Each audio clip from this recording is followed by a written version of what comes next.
and I was just like, I had to step back. This next one that's going to come around is the caramel creme latte drink mix, and this comes in a resealable pouch. It's just mixed with water, and then you heat it in the microwave. We did have a caramel creme latte years ago, and it did not say that this was a returning one, so I wasn't 100% sure if it was. But it looks like it, so these are great because they can be made with water like directed. If people like their drinks to be creamier, they could always do them with milk. These are great with some adult liqueur added in, amaretto, or Baileys, or Kahlua.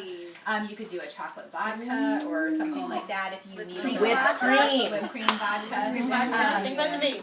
These do make nice frappes too, so there's usually a recipe on the pouch for a cold version of the drink. So this one again will just be a nice addition to our chai to have as another hot option for the winter product line. This reminds me of like the toffee coffee because I don't like coffee or lattes or anything. Yeah. I actually like that. I don't taste a whole lot of coffee This would be flavoring. good whipped with whipped cream. Like actual or as a topping. Yes.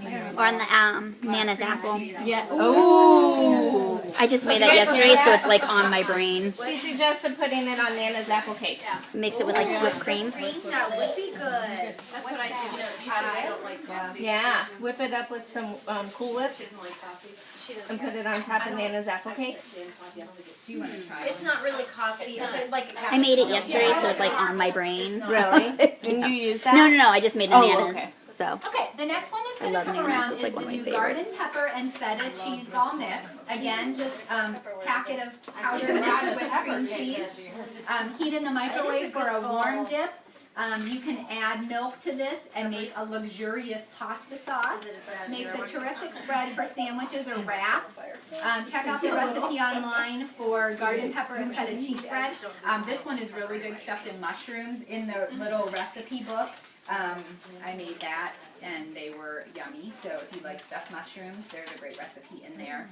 I did not find this one to be overly peppery, which I don't like peppers. And I also don't like feta cheese, and I didn't really notice the taste of that either. So I think it just has a nice flavor. I could do that one. Definitely can't do Well, I'm sorry, what one is this? Garden pepper and feta. This is what was used on the pasta and Okay, I was gonna say. yeah, but they used dinner. the Saturday night dinner was the tomato bisque. On The chicken. Yeah, on the chicken that night we did. Yeah, it was chicken and filet. Really? It was a Pepper, pepper. I swear. I don't think I was I have proof that she was there. She was on stage 1,000 times. Didn't we try this at one of? I think I counted. We might have. One of the nights here, like We could have. quite We recently. definitely tried the citrus sugar cookie bar. Yes, and I want to say this one we tried too Oh my God, because those were the best bar Yes. cookies ever. because the name sounded so familiar when I saw it. I was like, I swear I've had that. We probably did. The sugar cookie ones, when we got that sample, I'm like, oh man, I gotta make cookies. I hate to make cookies. So I'm like, oh, I'm just gonna make them as a bar cookie. I And they remember were the chocolate one. It was a while ago that I we think that's good. tasted the citrus ones, and it got rave reviews. And That might be This my one new was a favorite lot better cheese than ball. the spicy four pepper one. That's why they were diapers at that age. just cream cheese. That might be If my you favorite want to do favorite. any of the cheese balls as a dip, you can Yeah, always we know. substitute the sour cream and mayonnaise, and vice versa. If you want to make a creamy dip a cheese ball, you can just substitute a block of cream cheese. So you can do them either way. Sorry, If you're looking to save fat and calories, for those that don't know, you can use yogurt or Greek yogurt. That'll cut down on your fat and calories, so you can lighten the recipe Yes, I did. up just a Thanks, little bit with that. Instead of the sour cream and mayonnaise, you just use yogurt and Greek yogurt. You don't have to mix the two together, you just do straight yogurt. It'll have a little bit different consistency, but you stuff like that are okay with Say that. please. So that'll Say like please, that. Kenley. Just extra. While this one is coming around, I'm gonna start talking about the gluten-free stuff because that's a little topic that's gonna take a little while to talk about. This is kind of a new thing for a lot of people, and I'm just learning a lot about it myself. I watched a really good video that I'm gonna post to our team page, but I just want to kind of hit the highlights for you. Gluten-free is something that has a lot of different meanings for a lot of people. There can be just people that choose to do it because they want to eat healthier and avoid having the things in those products. There can be people that have kind of an intolerance to it, which means it just slightly bothers them, and they can be anywhere from mild to severe. And then there are people that are actually allergic to it, and again, in that category, mild reactions to very severe reactions. So we are not supposed to make any nutritional claims on our products when we do the parties. That's what the nutritional binder is for, that our clients can look at the product information, determine if it's something that they can eat. If they know they have a gluten allergy, if they go to the grocery store, they are going to look at the packaging. So they're going to do the same thing when they're purchasing our products. Look at that nutritional binder and decide if it's something that they can have. Senior team mentor Diana McCarthy did a really nice video over the weekend that I saw. It's about 14 minutes in length, and I will post it to the team page. But I just kind of wanted to hit some of the highlights on gluten information for those that really aren't familiar with it. It kind of goes hand in hand with kosher in a way. If you have a family that needs to eat gluten-free just like kosher do, some people have kosher kitchens, some people need to have completely gluten-free kitchens. That being said, we really should not take gluten-free products to our parties or have our hosts make them, because if they are made in a pan that has had other stuff baked in it, it's cross-contamination, which I never even thought about that. Their cutting boards, their knives, their pans, if it has been made with something else in it that has already previously contained gluten, then it null and voids the gluten-free stuff. So while we have the 4 new gluten-free products, that's not something that we would be sampling at a party. And it's not something that you really need to go into a lot of detail. You're going to let the people look at it and decide. I'm going to go grab our next sample, pass it around, and then I'll come back to the rest of that subject here. One thing somebody brought up at conference, which I say here to chuckle, but I wouldn't have thought of it. Oh, yes. If you make the gluten-free beer bread, use a gluten-free beer. Yeah. Or soda. And it tells you right on the I wouldn't have thought of bag. that either. It does tell This you. next one is the sweet mesquite slow cooker sauce, and it's paired with our beer bread here. So that's one thing. If you do the beer bread, it needs to be a gluten-free beer, Or a white or soda. a pop, or like a club soda.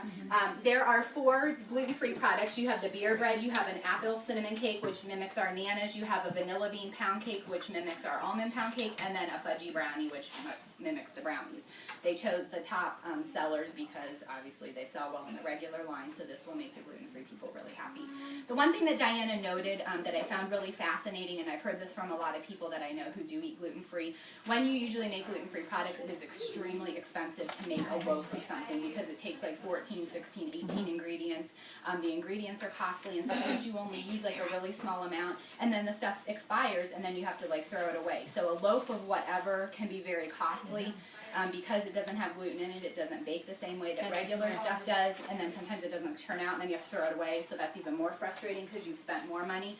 So the nice thing about the gluten-free Tastefully Simple stuff is it still add 1 or 2 ingredients, and you still know it's going to come out perfect. It's not going to taste like the regular stuff because it can't, because it doesn't have the same properties to it, but for those that need to eat this way, it's going to have a great solution for them. So the one thing Diana did say, if you're serving gluten-free products, like let's say you were doing a buffet and you had gluten-free and regular products, you would always put the gluten-free on top and put the other stuff on the bottom, because if you're picking up a gluten-free and a crumb falls off, it doesn't matter. But if you had the gluten stuff on top and you took something and a crumb fell off and got onto the gluten-free, then it's contaminated and it ruins the food. So certain things that you might not think about if it's not how you have to eat, but it is important for them to be very cautious. So the only thing that does come in the sample of the 4 gluten-free products is the vanilla bean pound cake. You can get that as a sample. So if for some reason you had somebody that desperately wanted to serve it at a party and they were a gluten-free family that had a pan that they could cook it in properly, that is something that you could choose to do. But personally at the parties, I'm just going to highlight that we have them. Again, let people look at the stuff and choose whether they want to eat them or not. But I won't be sampling them. It's not cost effective. And the it's 100% satisfaction guarantee if they get it and they don't like it. And I'm going to come to Sarah in a minute too, because I know you have to avoid. There's let them know that with it being a gluten-free item, it's going to be denser than what our Nana's apple cake looks like or our almond pound cake. So they're going to tell you, oh my gosh, it's only like an inch thickness. That's going to be normal. Yeah. So I don't let them have a freak friend out. that eats gluten. Her daughter's gluten free, and I made the vanilla bean pound cake, and it was real shallow in the pan. And then when I flipped it over, it literally like horizontally half stuck in the pan and half came out. But it tasted awesome. a lot of gluten-free stuff will have kind of a different taste to it. This didn't. I mean, I would make it and eat it myself. It was very good. Okay. The other thing to note is if somebody does eat gluten-free, when they go to the store again, they're going to be looking at the labels. It'll tell them how the products have been manufactured. Our products are labeled and are certified gluten-free, which means they have to pass tests, standards set by the FDA, that there's less than 20 parts per million of the stuff in it. Our products are manufactured in a facility that does also process wheat. So for some people, that's something that will rule them out. But again, they're just going to have to read the labels and determine if that's something that they can or can't have. So just continue to offer the information that you can. You don't have to be a nutritional expert. That's something that they are experts in, and let them, really decide if it's something that they want.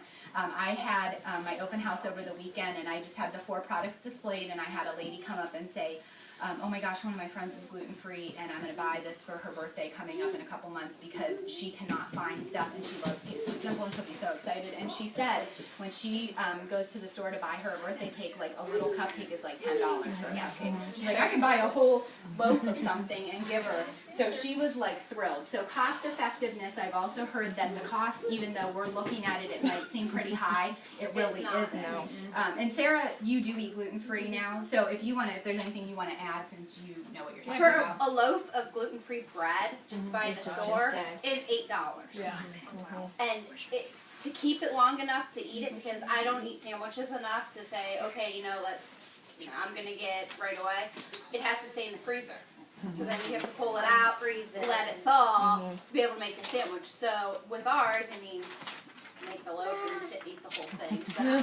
Well, and then cost-wise, that's very comparable. It is. And I will not bake anything that's gluten-free if I have to add more ingredients than anything. No way. It's not happening, because I'm not going to have all the extra flours and different things you have, because to buy a thing of gluten-free flour is $5. You might use a cup of it, and then you're stuck with it, and it goes bad. So I will post the video that Diana did do, because it was very explanatory and very informative. There were a lot of things that I never knew, and I do know a lot of people have asked for these products for many years, and a couple of our senior team mentors eat that way, and I was just really excited for them that this product has come out for our clients, and I think that she shared a great bunch of information, so I'll put that video up on the page so that everybody can see it, but it was a really nice batch of information. It was. So.